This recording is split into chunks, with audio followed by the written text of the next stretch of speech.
Eu vou começar rodando MD5 sendo 6 arquivos que foram solicitados, né? O primeiro sendo o do Shell, o MD5 do Shell, e agora nos 5 PDFs com os resultados para 100, 200, 300, 400 e 500 clientes. Esses são os 6 MD5 SANs que foram solicitados.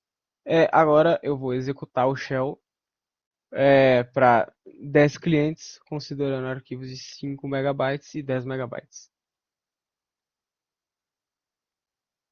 Enquanto executa, vou fazer um disclaimer aqui. Eu não sei se já foi checado antes ou não, se foi executado antes de assistir esse vídeo. Mas na minha implementação do Shell, tem dois ecos durante esse processo aqui que eu inverti a ordem deles em relação ao que está no enunciado, que inclusive foi mencionado no fórum isso. É a mesma inversão, mas não fui eu que mandei no fórum. No caso, a verificação dos instantes de tempo no Journal D, ela está depois do comunicado de que tantos clientes encerraram a conexão. Para mim fez mais sentido, porque primeiro eu verifico se tem de fato, se a quantidade de prováveis exits no Journal D está de acordo com a quantidade de clientes, né? E aí sim, só depois que eu faço a diferença do tempo do primeiro accept e do último exit.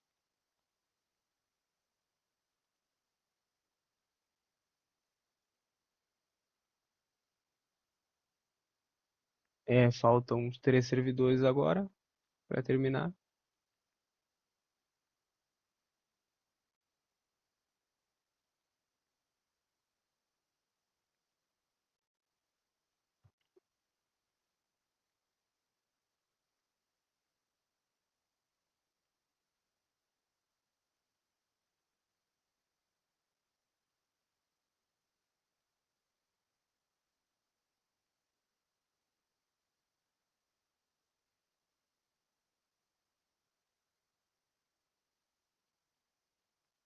Aí, encerrou a execução.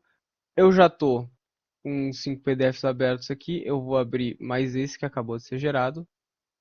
É, o tamanho certo aqui. É, primeiramente, o primeiro resultado, acho que o que mais chama a atenção é nos 6 gráficos nesse caso, dá para ver, é que o Sockets Unix acaba sendo mais rápido que todos os outros, para todo e qualquer caso, né? Tipo, independente da quantidade de clientes, independente do tamanho do arquivo. Isso é um resultado esperado, porque ele é o único que não utiliza, que não faz uso todo aquele setup de conexão com a internet, IP, e abertura do servidor com listen, connect e tal. Ele só faz uso daquele arquivo especial lá com referência à memória e é tudo feito dentro da própria máquina, né? Então faz sentido que ele seja mais rápido que todos os outros. É, Outro resultado que também chama muito atenção e acontece em todos os resultados é que o sockets da internet com multiplexação de entrada e saída ele é o mais demorado. É, Nesse caso em específico, para 10 clientes, ele está empatado, tanto para 5 megabytes quanto para 10 megabytes. Todos os servidores sockets da internet estão empatados, né? Mas, de modo geral, ele é o mais demorado. É, Isso acontece porque todos os outros, seja threads, processos ou sockets Unix, que também é threads, eles paralelizam novos servidores, digamos assim, né? Enquanto a multiplexação de entrada e saída, embora ela faça o registro lá dos dispositivos que vão ser monitorados, ela só é acordada quando necessário. Ele ainda acaba operando de forma sequencial com os clientes. Então, também é o resultado esperado que ele acabe demorando mais para vários clientes, né? Nesse caso aqui, para poucos clientes e arquivos menores, né? Ele acaba demorando a mesma coisa, porque, primeiro, são poucos clientes, né? E grande parte desse tempo aqui ele acaba sendo consumido, não grande parte, mas um certo tempo ele acaba sendo consumido só pelo sleep. É, Mas também é isso, é por causa de poucos clientes, né? E então é uma concorrência irrelevante nesse caso. É, e que aqui, para mais clientes, acaba tendo um impacto bem maior. É, em relação, de novo, à comparação entre servidores, sobraram dois, que é os sockets da internet para processos e threads. Dá para ver que eles estão próximos, são levemente mais lentos que sockets Unix. E eles estão relativamente próximos. Inclusive, para 100 clientes, eles têm praticamente o mesmo resultado. E à medida que tu vai aumentando a quantidade de clientes, eles vão se distanciando com os sockets em processos ficando um pouquinho mais lentos. Isso acontece por causa do overhead no fork. É, a thread, tipo, todas elas são do mesmo processo, digamos assim, né? Então tem compartilhamento de memória, é, e não precisa criar todo um processo novo do zero, como acontece no caso dos processos, né? Que para cada cliente é criado um processo novo e isso acaba gerando um certo overhead. E aí por isso que quando temos mais clientes, uma quantidade muito alta de clientes, eles vão ser ligeiramente mais demorados do que as threads. Agora, em modo geral, ignorando esse aqui, né, porque não dá para analisar a linearidade com só dois arquivos, já que vai sempre ser uma linha reta em todos os casos. Aqui dá para ver que, independente da quantidade de clientes, os resultados eles são lineares no tamanho do arquivo. Também é um resultado esperado, é, porque a operação que o servidor faz ela é uma operação de eco, né? Então é só ler o arquivo e mandar ele de volta. Então o tempo que ele demora mais é basicamente o tempo consumido para ler esses, no caso, entre cada ponto, esses 5 megabytes a mais, é tanto para ler quanto para mandar de volta. Não é nenhuma operação complexa, é basicamente leitura e envio.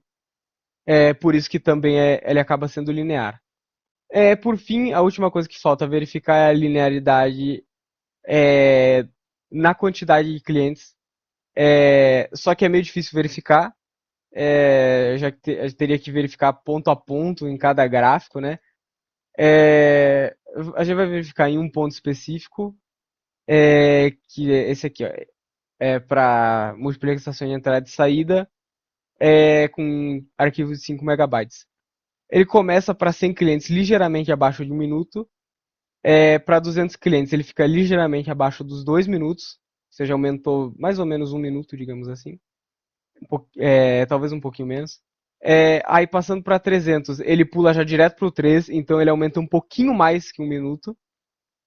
Quando ele pula para 400, ele fica ali em 4,5, então em 4 minutos e meio, então aumentou mais que 1 minuto novamente.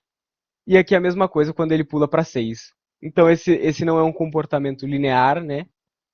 É, dá para atribuir esse resultado, né, não linear à concorrência promovida pelos clientes. Quando temos muitos clientes, é, tipo, seja nesse caso aqui, com multiplexação de entrada e saída, que não é concorrência tipo, dentro da CPU com processos e threads, ou tanto nesse caso aqui com processos e threads, os clientes eles estão brigando por CPU, por memória, é, e aí isso aí ele acaba caindo em implementações do próprio sistema operacional que não estão sob o nosso controle, seja ela de algoritmo de escalonamento, né, processos e threads, troca de contexto dentro da memória. Esses algoritmos implementados pelo sistema operacional podem acabar não sendo lineares, fazendo com que a gente tenha esse desempenho meio ruim, não sei se dá para considerar ruim, mas não linear.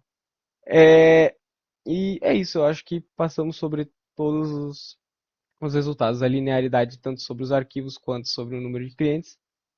Analisamos individualmente cada um dos servidores e